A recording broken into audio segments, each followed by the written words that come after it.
প্রিয় দর্শক সবাই কেমন আছেন? আশা করি সবাই ভালো আছেন। আমি ডাক্তার ডিএন সরকার সুদীপ্ত। প্রতিদিনের ন্যায় আজকেও আপনাদের সামনে একটি গুরুত্বপূর্ণ বিষয় নিয়ে আলোচনার জন্য আমি ইউটিউবে হাজির হয়েছি।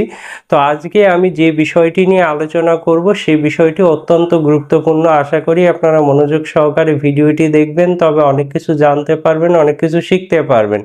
দর্শক আপনারা কম বেশি সবাই জেনে থাকবেন যে আমি doctor Shashidulal homoeo hall and research সেন্টারে নারী পুরুষের বন্ধ্যাত্ব এবং যাবতীয় গোপন রোগের সুচিকিৎসা প্রদান করে থাকি। তো আপনাদের এই বিষয়ে কোনো সমস্যা থাকলে অবশ্যই আমাদের চেম্বারে চিকিৎসা সেবা গ্রহণ করলে আপনারা সুস্থ হতে পারবেন বা সফল হতে পারবেন।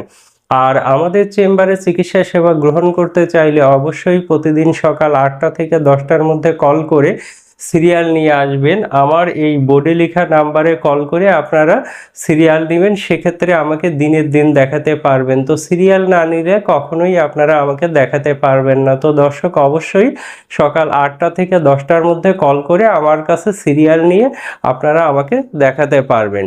তো দর্শক আজকে আমি আপনাদের সামনে যে গুরুত্বপূর্ণ বিষয়টি নিয়ে আলোচনা করব সেটি হচ্ছে অ্যাজোস্পার্মিয়া বা শুক্রাণুহীনতার হোমিও মেডিসিন। আজকে আমি হোমিও মেডিসিন থেকে দুটি কার্যকরী হোমিও মেডিসিন নিয়ে কথা বলবো, যে দুটি মেডিসিন সেবনের মাধ্যমে আপনি শুক্রাণুহীনতার মতো সমস্যা থেকে খুব দ্রুত সময়ে মুক্তি পেতে পারেন। তবে দর্শক আপনাদেরকে এটা ভালোভাবে বুঝতে হবে, যাদের শুক্রাণুহীনতা তৈরি হয়েছে বা যাদের অ্যাজোস্পার্মিয়া আছে তারা যদি লাইফস্টাইলে পরিবর্তন না আনে, সেক্ষেত্রে একজন ডক্টর শুধুমাত্র চেষ্টা করে অ্যাজোস্পার্মিয়া রোগকে কখনোই ভালো করতে পারবে না। একজন রোগী যদি শতভাগ আন্তরিক হয়ে চেষ্টা করে, সেক্ষেত্রে ডক্টরের চেষ্টার মাধ্যমে কিন্তু রোগী সুস্থ হতে পারবে, অবশ্যই সুস্থ হতে পারবে। তবে দর্শক আপনাদেরকে খেয়াল রাখতে হবে যে যথাযথ স্বাস্থ্যবিধি মেনে চলতে হবে। আপনি যদি স্বাস্থ্যবিধি মেনে না চলেন, সেক্ষেত্রে কখনোই ভালো হতে পারবেন না। তো অ্যাজোস্পার্মিয়া ভালো করতে গেলে আপনাদের যে নিয়মগুলো অবশ্যই পালন করতে হবে। যাদের ধূমপান বা মদ্যপানের অভ্যাস আছে তাদেরকে অবশ্যই সেই অভ্যাসটি পরিত্যাগ করতে হবে। যাদের অতিরিক্ত ভোজনের অভ্যাস আছে তাদেরকে অবশ্যই সেই অভ্যাসটি পরিত্যাগ করতে হবে। যাদের অধিক রাত্রি জাগরণের অভ্যাস আছে অবশ্যই তাদের সেই অভ্যাসটি পরিত্যাগ করতে হবে। যাদের ডায়াবেটিস আছে তাদেরকে অবশ্যই ডায়াবেটিসকে নিয়ন্ত্রণে রাখতে হবে। যাদের হাই প্রেশার আছে তাদেরকে অবশ্যই হাই প্রেশারকে নিয়ন্ত্রণে রাখতে হবে। যাদের কোলেস্ট্রল বেশি আছে তাদেরকে অবশ্যই কোলেস্ট্রলটাকেও নিয়ন্ত্রণে রাখতে হবে। যারা শারীরিক কোনো পরিশ্রম করেন না, মানে অলস জীবনযাপন করেন, তাদেরকে সেই অভ্যাস থেকে বের হয়ে আসতে হবে। আপনি যদি শারীরিক পরিশ্রম না করেন বা ব্যায়াম না করেন, সেক্ষেত্রে কিন্তু অ্যাজোস্পার্মিয়াকে ভালো করা অনেকাংশেই সম্ভব হবে না। যারা অতিরিক্ত তৈলাক্ত খাবার গ্রহণ করেন তাদের ক্ষেত্রেও কিন্তু অ্যাজোস্পার্মিয়া ভালো হওয়া সম্ভব না বা অনেকাংশেই সম্ভব না। যারা লাল মাংস খান তারা যদি লাল মাংস পরিহার না করেন, সেক্ষেত্রে কিন্তু অ্যাজোস্পার্মিয়া ভালো করা সম্ভব হবে না। যারা অতিরিক্ত মানসিক টেনশনের মধ্যে থাকেন তারা যদি এই অভ্যাসটিকে পরিত্যাগ না করেন, সেক্ষেত্রে কিন্তু অ্যাজোস্পার্মিয়া ভালো করা সম্ভব নয়। আপনি যদি পর্যাপ্ত পানি পান না করেন, সেক্ষেত্রেও কিন্তু অ্যাজোস্পার্মিয়া ভালো করা যাবে না।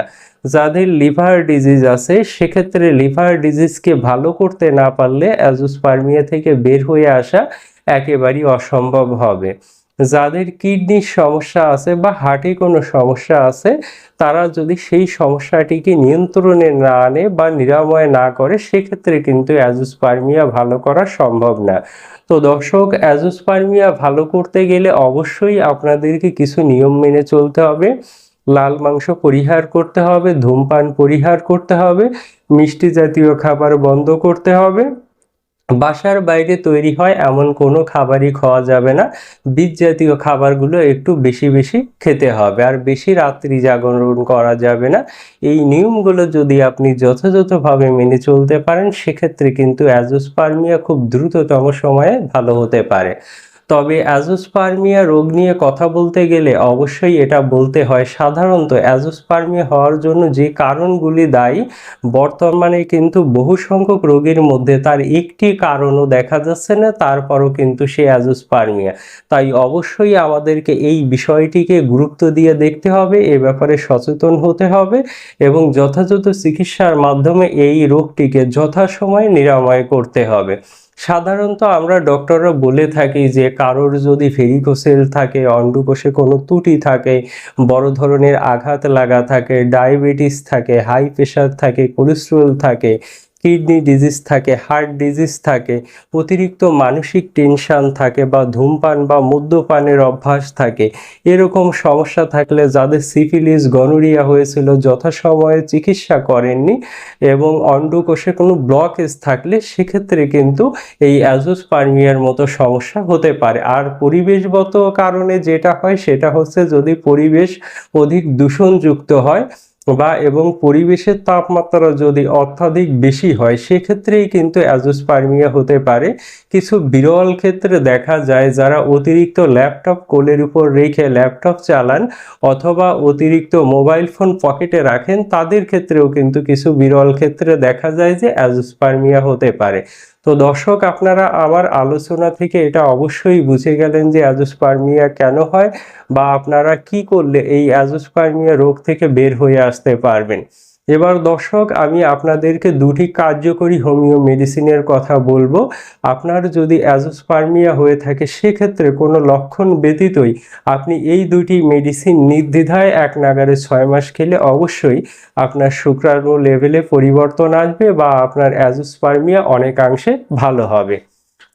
দেখুন, আমি বোর্ডে লিখেছি ডামিয়ানা মাদার এবং ট্রিবুলাস টেরি মাদার। এই দুইটি মেডিসিন যদি আপনি অরিজিনাল জার্মানি কোম্পানির মেডিসিন কিনে এনে এক নাগাড়ে 6 মাস খেতে পারেন সেক্ষেত্রে আপনার শুক্রাণু লেভেলের উন্নতি হবে, অবশ্যই আপনার অ্যাজোস্পার্মিয়া নিরাময়ে সহায়ক হবে। তো এই দুইটি মেডিসিন আপনারা যে কোনো হোমিও ফার্মেসিতে পেয়ে যাবেন। অরিজিনাল জার্মানি মেডিসিন কিনে এনে আপনারা চা কাপের হাফ কাপ পানি নেবেন, সেখানে ডামিয়ানা মাদার থেকে 5 ফোঁটা মেডিসিন এবং ট্রিবুলাস টেরি মাদার থেকে আপনারা 5-10 ফোঁটা মেডিসিন মিশিয়ে নেবেন। খাবার 1 ঘন্টা পরে দিনে 3 বার খাবেন। এই যথাযথ নিয়মে আপনারা যদি একটানা 6 মাস এই দুইটি মেডিসিন মিক্সার করে খেতে পারেন সেক্ষেত্রে আমি বলবো খুব দ্রুততম সময়ে আপনাদের অ্যাজোস্পার্মিয়া রোগ ভালো হবে বা অ্যাজোস্পার্মিয়া নিরাময়ে সহায়ক হবে। তো দর্শক, অবশ্যই দেরি না করে কোনো পার্শ্ব প্রতিক্রিয়া ছাড়া শুধুমাত্র হোমিও মেডিসিনের মাধ্যমে আপনি আপনার অ্যাজোস্পার্মিয়া রোগকে যদি ভালো করতে চান সেক্ষেত্রে নির্দ্বিধায় এই দুইটি মেডিসিন কিনে সেবন করুন। আপনি কোনো ডক্টরের পরামর্শ ব্যতীতই এই দুইটি মেডিসিন এক নাগাড়ে 6 মাস খেতে পারবেন। এতে বিন্দু পরিমাণ পার্শ্ব প্রতিক্রিয়া হবে না এবং আপনার শুক্রাণু লেভেলের উন্নতি হবে। তবে দর্শক, আপনাদেরকে আবারও বলছি, অনুরোধ করে বলছি, যাদের অ্যাজোস্পার্মিয়া আছে তারা যদি স্বাস্থ্যবিধি মেনে না চলেন বা লাইফস্টাইলে পরিবর্তন না আনেন সেক্ষেত্রে কিন্তু অ্যাজোস্পার্মিয়া কখনোই ভালো করা সম্ভব হবে না। তো দর্শক, আপনারা অবশ্যই স্বাস্থ্যবিধি মেনে চলবেন, পাশাপাশি এই দুইটি মেডিসিন সেবন করবেন, সেক্ষেত্রে আপনাদের শুক্রাণু লেভেল উন্নত হবে বা আপনাদের যাদের অ্যাজোস্পার্মিয়া আছে সেটা নিরাময়ে সহায়ক হবে। দর্শক, এরপরও আপনাদের অনেক কিছু জানার থাকে বা অনেক বিষয়ে প্রশ্ন থাকে, সেক্ষেত্রে আপনারা ইমো, হোয়াটসঅ্যাপ, ভাইবারে আমাকে কল করতে পারবেন 01710687950 এই নাম্বারে। এই নাম্বারে সকাল 9টা থেকে রাত 9টা পর্যন্ত আপনারা আমাকে কল করতে পারবেন এবং কল করে যে কোনো বিষয়ে পরামর্শ নিতে পারবেন। আর দর্শক, আমি এই শেষবেলা এসেও আপনাদের সামনে একটি কথা অবশ্যই বলবো, আমি মূলত আপনাদের জন্য ভিডিও করি, তো অবশ্যই আপনারা আমার চ্যানেলটিকে সাবস্ক্রাইব করে রাখবেন, আমাকে সাপোর্ট করবেন। আপনারা যদি আমাকে সাপোর্ট না করেন সেক্ষেত্রে কিন্তু আমি ভালো কিছু করতে পারবো না। দর্শক, আপনারা কম বেশি এটা সবাই জানেন যে আমি কিন্তু কোনো ধর্মীয় ভেদাভেদ করি না। আমার এখানে সব ধর্মের মানুষ এসে সমান সুবিধা পায় এবং আমি মানুষ হিসেবে সবাইকে ভালোবাসি। কে কোন ধর্মের এটা আমার কাছে কিন্তু কোনো গুরুত্বপূর্ণ বিষয় না। আমি অবশ্যই সবাইকে সমানভাবে দেখি এবং সবাইকে সমানভাবে চিকিৎসা দেওয়ার চেষ্টা করি।